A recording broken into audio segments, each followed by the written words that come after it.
Hi everyone, I'm Jessica Deen. Welcome to DapperCon. Today we're going to be talking about key considerations for running Dapper in production. We will start by reviewing the landscape of microservice development and what problems Dapper solves. Then we will cover key considerations for running and using Dapper in production with Kubernetes.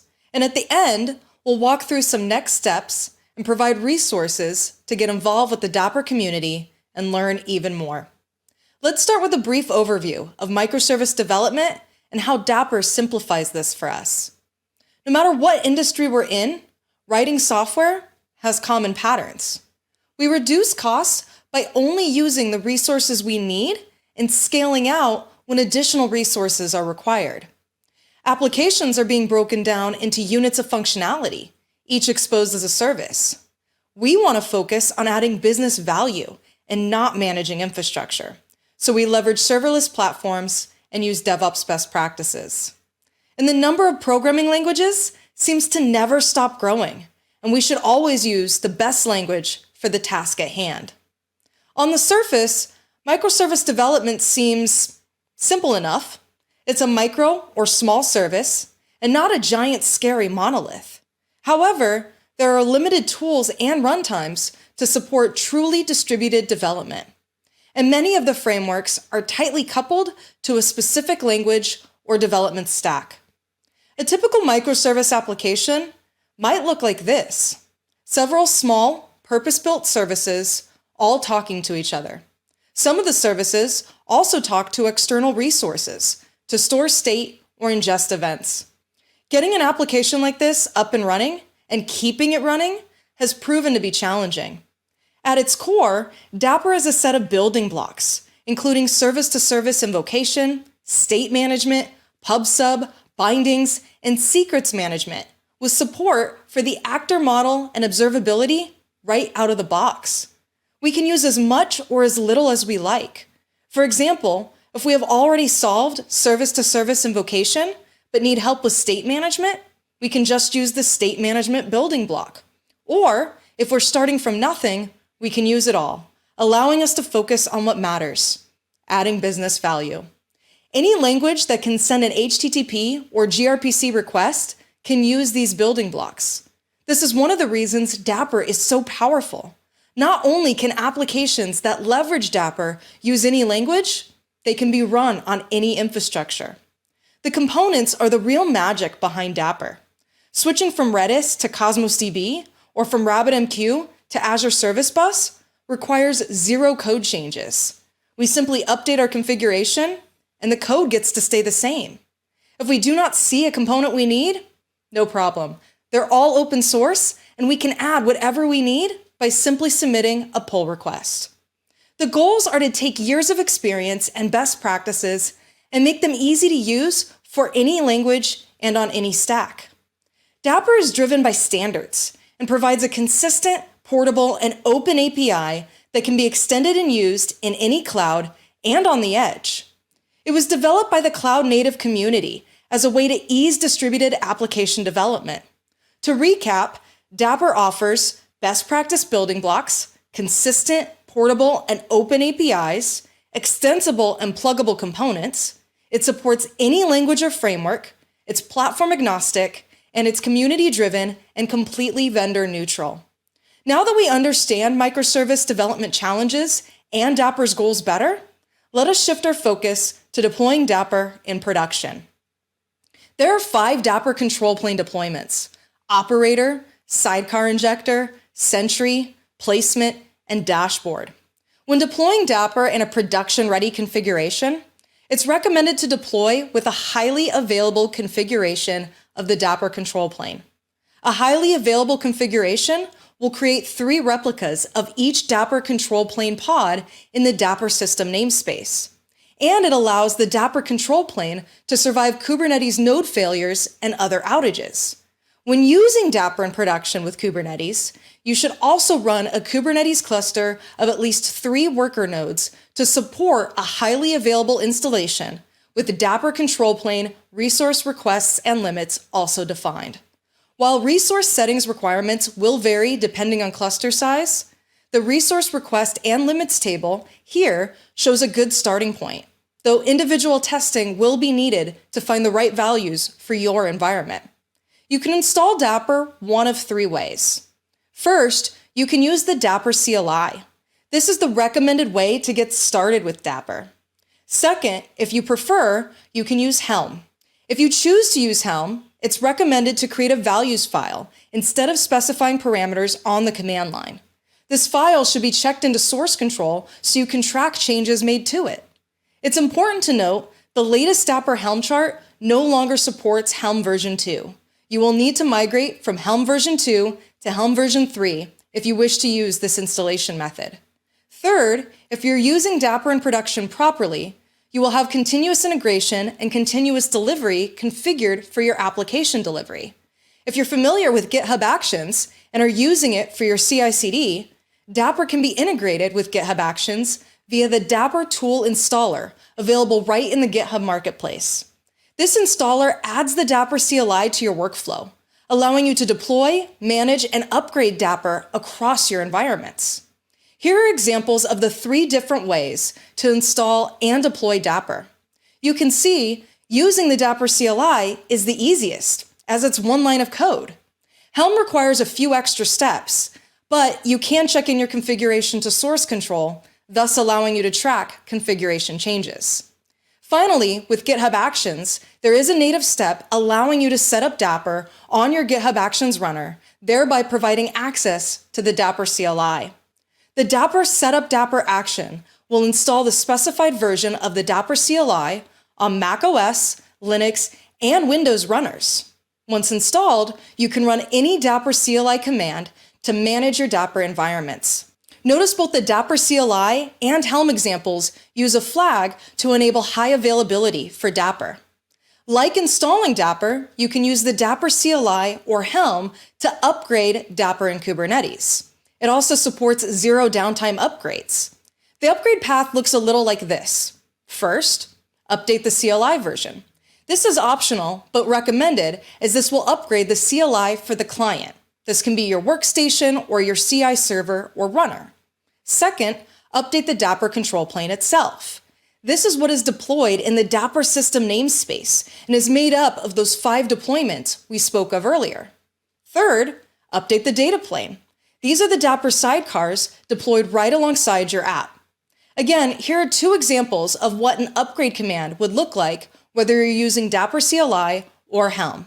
As you can see, the Dapr CLI is still only one line to upgrade the runtime version in a Kubernetes cluster, whereas the Helm command is a few more. Again, regardless of which method used, Dapr CLI or Helm, after the upgrade of the Dapr control plane, you will have to update the data plane, which will upgrade the Dapr sidecars for your application. The Helm example shows a kube control rollout restart command to demonstrate this. What I'd like to do now is go into a demo of upgrading Dapr with truly zero downtime. Let's check it out. When running code in production, updating anything server-side and customer-facing can be a little daunting. It can be a little scary, right? Luckily with Dapr, when you have to update from one version of Dapr to the next, you can do so with zero downtime. Let's take a look. If we run a Dapr status -k command in our terminal, we can see in the version column we are currently using 1.4.0. I can also run a kget deploy command to see the deployments I currently have running in my production Kubernetes cluster in this particular namespace called Twitter Sentiment. You can see we have 3 services running, each with 3 replicas, and then we have Zipkin, which is tracing given to us by default thanks to Dapr. We'll learn more about tracing later today. These 3 services all run a Twitter Sentiment Dapperized app, which ingests tweets based on a query string and then grades the sentiment using Azure Cognitive Services. Best of all, Dapr made wiring up the Twitter bindings and authentication super easy. But since this is a Dapperized app, and it is currently running in my production Kubernetes cluster, I need to be confident there will be zero downtime if I move from 1.4.0 to the current release of 1.4.2. Let's test this out. I'm going to split my view here, and in the bottom pane, I'll run a watch command on the Dapr system namespace so we can watch the upgrade in real time. In the top pane, let's run the Dapr upgrade command. You'll notice I'm using -K, and that's because we're using Dapr with Kubernetes. I'll follow that up with the runtime version flag, where I can specify a specific version I want to upgrade to. We're going to move from 1.4.0 to 1.4.2, which is the latest version of Dapr as of this demo. I'll hit enter, and that's it. Dapr will start upgrading the control plane, and I'll bring up our Twitter sentiment app side by side so you can watch the upgrade happening in real time with zero downtime. Now, we do see some warnings here in the background that tells us there will be some changes to how Kubernetes handles pod disruption budgets in future releases of Kubernetes. Those are just informational messages, not error messages, so we can disregard and let Dapr complete the rolling upgrade. You will notice, though, as Dapr does its upgrade thing, we are still getting tweets. We're still able to grade the sentiment, and we can even take a quick look at Zipkin and run a query. Remember, Zipkin is provided to us with no extra effort thanks to Dapr. We can still do traces with Zipkin, despite Dapr's ongoing rolling upgrade in the background. We'll flip back over to our actual app and watch our tweets come in as the Dapr control plane continues to upgrade.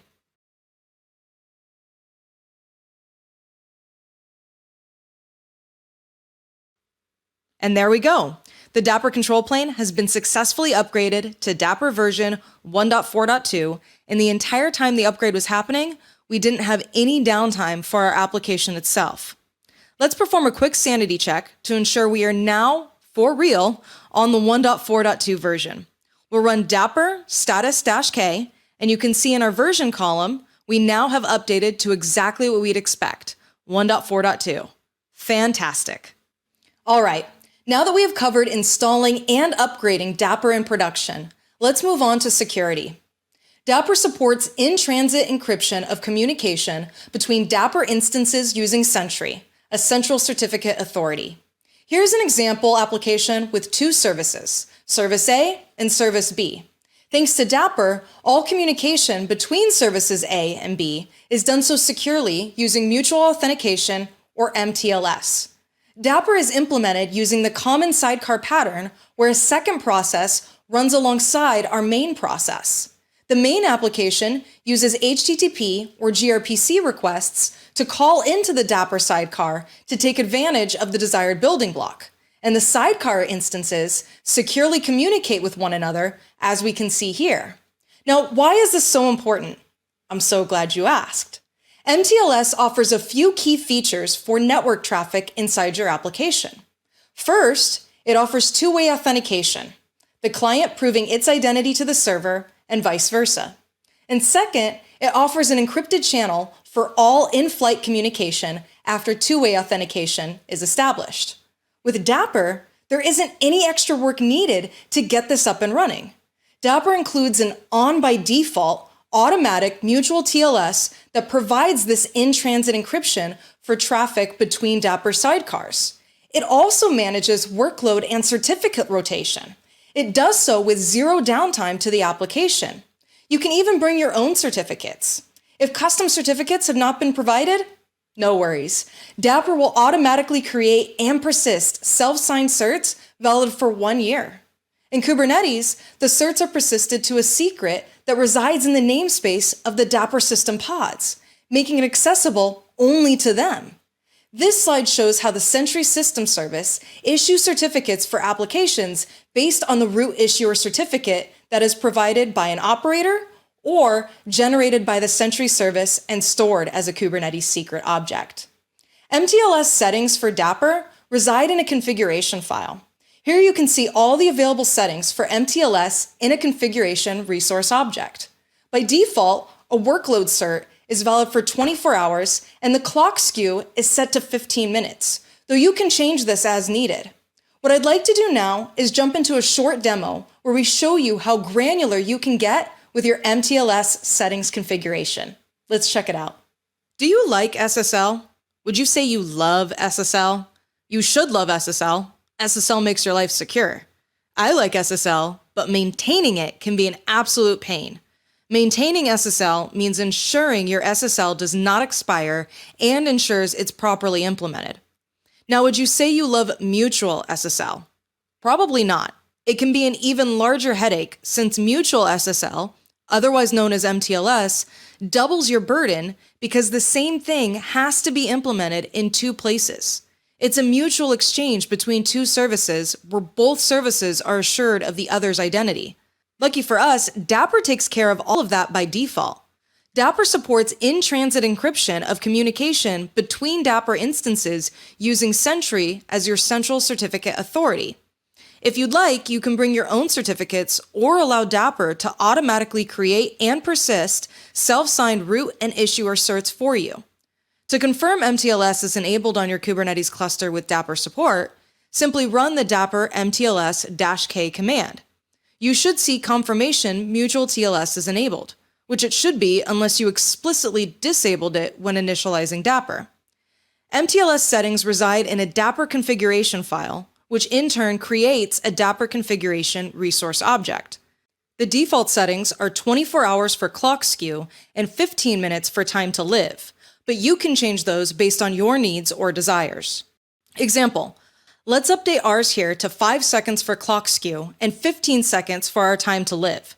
This means Dapr will rotate our mTLS certificates every 15 seconds without any interaction from us as developers or operators. Now, of course, in production, you wouldn't want to edit any configuration on the production cluster. You'll define it in your infrastructure as code during deployment. But this is a demo to show you specifically how the certificate rotation works with Dapr. Any changes made to the Dapr control plane will require a restart to that control plane. We can do that using a rollout restart command. I'll do that here in my top pane and hit enter. In my bottom pane, I'll run a watch Dapr status command so we can see when everything is healthy again.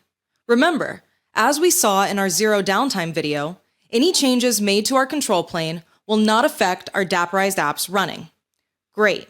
Now that the control plane has been restarted with the configuration changes, we'll stop the watch command and perform a rolling restart of our Twitter sentiment app so it can pick up the updated Dapr sidecars with the new configuration. We'll again do a watch command on this rolling update to ensure the restart is complete for our Twitter sentiment app. Excellent. Now let's take a look at the logs for any one of our services. I'll go ahead and choose Viewer, for example, and I'll add the follow flag to the command so we can watch as the certs roll every 15 seconds. Again, this is all thanks to Dapr for making SSL easier than ever before. When properly configured, Dapr ensures secure communication. We've already touched on mTLS, and we've seen it in action, but let's focus on some other settings a production-ready deployment should include. In addition to mTLS, there's app-to-Dapr API authentication. This is the communication between your application and the Dapr sidecar. To secure the Dapr API from unauthorized access, you can enable Dapr's token-based authentication. Dapr uses JSON Web Tokens, or JWTs. In order to configure this, you would generate your token using any JWT token-compatible tool and then create a secret object in Kubernetes with that token. Dapr will then leverage the secret store in Kubernetes to hold the token, which can then be referenced in your deployment using a simple annotation. In this example, the annotation is API token secret with a value of Dapr API token. Finally, there is Dapr to app API authentication, which is the communication between Dapr and your app. This ensures Dapr knows it's communicating with an authorized app. Similar to app to Dapr auth, this also uses a JWT token, and again can be referenced using a simple annotation. Note, there are two annotation examples here. One is API token secret, and the other is app token secret. To recap, app to Dapr auth secures the Dapr API from unauthorized application access, whereas Dapr to app auth ensures that Dapr knows it's communicating with an authorized application. A production-ready deployment should include both of these authentication configurations. Now let's talk about namespaces. When running Dapr in production, there are three primary factors to consider. First, the Dapr control plane should be installed in a dedicated Kubernetes namespace. By default, it's installed into the Dapr system namespace, so this works great.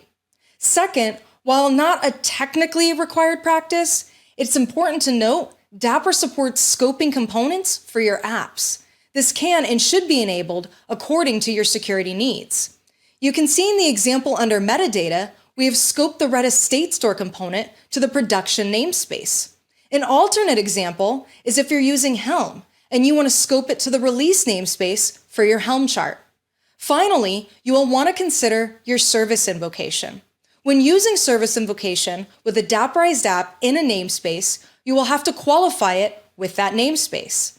In this example, we're referencing the Zipkin endpoint address with a qualifying namespace depending on where the Zipkin tracing component has been deployed.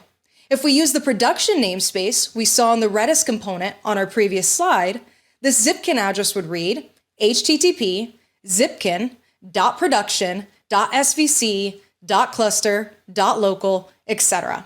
Moving on, let's also highlight secrets and how to securely consume secrets in production using Dapr. Secrets management gives us a consistent way to access connection strings, keys, passwords, and other sensitive information in our application. We've discussed the importance of considering namespaces when using Dapr in production. It's important to remember this when your components need to fetch secrets. When running in Kubernetes, Dapr, during installation, defines default role and role binding for secrets access from the Kubernetes secret store in the default namespace. For Dapr-enabled apps that fetch secrets from the default namespace, a secret can be defined and referenced in components. However, in a production scenario, you will deploy your apps and Dapr components to non-default namespaces.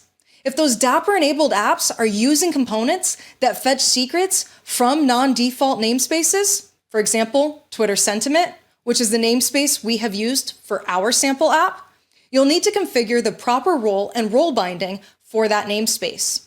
This slide shows an example of the resource configuration. Note, two separate resource objects are being created. One is role, which is the secret reader. It is scoped to the secret resource with get and list permissions. The second is role binding, which is the Dapr secret reader, scoped to a service account referencing the secret reader role. These resources grant Dapr permissions to get secrets from the Kubernetes secret store for the namespace defined in the role and role binding. While you have the option to use plain text secrets, like my password as shown in the YAML on the left for the value of the Redis password, this is not recommended for production. Dapr natively supports a wide variety of secret stores, including Azure Key Vault, GCP Secret Manager, AWS Secrets Manager, HashiCorp Vault, and more. Components can reference secrets for the spec metadata section within the component's definition. In order to reference a secret, let's look at the example on the right. You need to set the auth secret store field to specify the name of the secret store that holds the secrets. But if that field is empty, that's okay. The default secret store will be used. Let's now jump into a short demo showing the proper way to configure secrets with Dapr. Let's talk about secrets. It's common for applications to store sensitive information, such as connection strings, keys, and tokens, that are used to authenticate with databases, services, external systems, and APIs in secrets by using a dedicated secret store. Usually, this involves setting up a secret store, such as Azure Key Vault, HashiCorp Vault, or something similar, and then storing the application-level secrets there. To access these secret stores, the application then needs to import the secret store's SDK.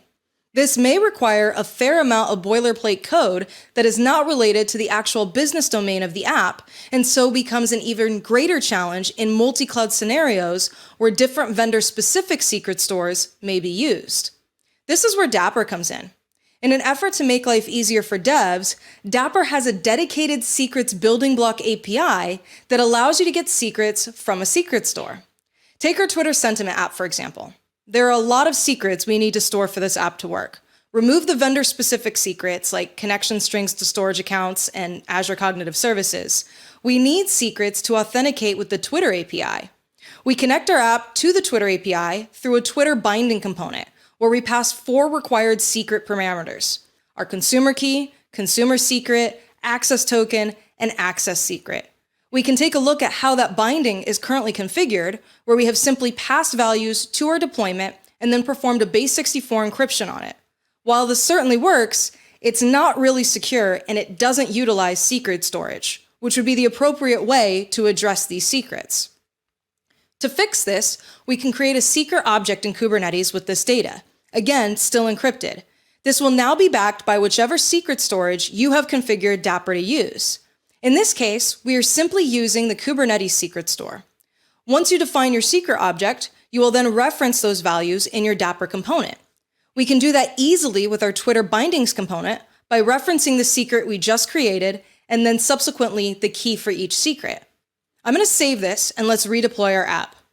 Great, now that our app has been redeployed, we can again take a look at our Dapr tweets component, and this time we see our Twitter binding is using secrets stored in our secret storage instead of being passed directly. We can confirm the secret has been created by doing a kget-secrets demo-twitter-secret. That's what we named our secret object. And we see that secret has been created and contains 4 data entries, aka our 4 secrets. For posterity, we can bring up our app and verify, yep, we are still able to connect to Twitter and thus ingest and grade the sentiment of tweets. Only this time, we're doing it the right way with security in mind. Thanks, Dapr. The last thing I want to highlight is Dapr's tracing and metrics configuration. Observability gives us tracing across all the services in our application. With the Dapr, we can configure where we want the telemetry sent. This slide shows the same tracing information visualized from Azure Application Insights and Zipkin. Zipkin is a distributed tracing system. It helps gather timing data needed to troubleshoot latency problems in service architectures. Features include both the collection and lookup of this data. Best of all, Dapr supports Zipkin by default. This means that as a developer, we don't have to write any special code for this to work. Dapr also exposes a Prometheus metrics endpoint on port 9090 that you can scrape to gain a greater understanding of how Dapr is behaving and to set up alerts for specific conditions. You can view Dapr metrics using Azure Monitor, Grafana, New Relic, and, as already mentioned, Prometheus. It is recommended that you set up distributed tracing and metrics for your applications and the Dapr control plane when using Dapr in production. However, if you prefer your own observability setup, you're welcome to use that as well. Phew, we have been on quite a ride today. Thank you so much for hanging out with me. We've learned so much. Let's chat real quick about the resources you can use to get involved and continue your learning journey. The community momentum around Dapr is incredible. We released 1.0 in February, and it was submitted to the Cloud Native Cloud Computing Foundation in March. It's also great to see support from organizations around the world. Now, if you want to learn more about best practices, operations, security, and more, the best place to do so is our docs, available at docs.dapr.io. If you'd like to join the community, you can use any of these links to do so. You're also welcome to follow us on social media. And there's a great ebook available titled Dapr for .NET developers. Again, thank you so much for spending this time with me, and I can't wait to see you building incredible cloud-native applications with Dapr. Have a wonderful time at DapperCon. Cheers, y'all.